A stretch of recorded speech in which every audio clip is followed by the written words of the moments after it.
Hello friend, transfer of one teaching staff, এই যে একটি দেখতে পাচ্ছেন যেখানে বিজ্ঞপ্তি, সেখানে ট্রান্সফার হয়ে গেল একজনের এবং সেটি কত দূরে, যেখানে তিনি ছিলেন সেখান থেকে প্রায় 100 কিলোমিটার দূরে ট্রান্সফার হয়ে গেলেন।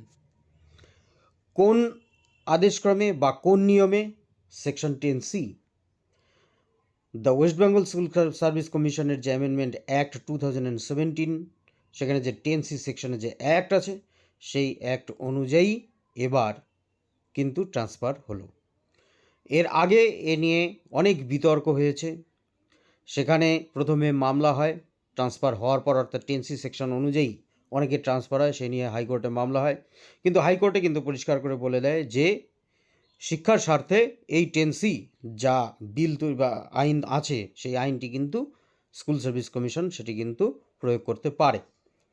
সেই অনুযায়ী হাইকোর্টে মামলা হলো, তারপর সেটি নিয়ে যাওয়া হলো সুপ্রিম কোর্ট। সেই সুপ্রিম কোর্টেও কিন্তু 10Cকে কিন্তু মান্যতা দেওয়া হয়েছে।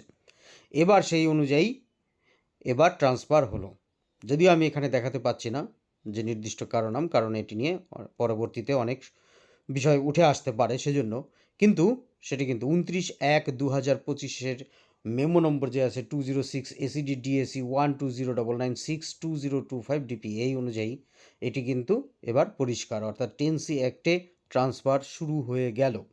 অ্যাডমিনিস্ট্রেটিভ ট্রান্সফার অর্থাৎ সারপ্লাস যে ট্রান্সফার, সেই সারপ্লাস ট্রান্সফারও কিন্তু এই 10C অ্যাক্টেই হওয়ার কথা। এবার দেখা যাক, তবে নির্দিষ্ট কোনো নিয়ম নেই। এর আগে শিক্ষামন্ত্রী বলেছিলেন যে তারা একটি নির্দিষ্ট নিয়ম তৈরি করবেন এবং সেই অনুযায়ী এভাবে অর্থাৎ সারপ্লাস যে ট্রান্সফার সেই সারপ্লাস ট্রান্সফারটি তারা বিষয়টি দেখবেন। কিন্তু এর মধ্যেই সেরকম কোনো কিছু পাওয়া না গেলেও কিন্তু একটি আদেশ বলে সেই 29/1/2025 কিন্তু একটি ট্রান্সফার অর্ডার হয়ে গেল। সেক্ষেত্রে এখন দেখা যাক পরবর্তীতে কি হয়। ধন্যবাদ।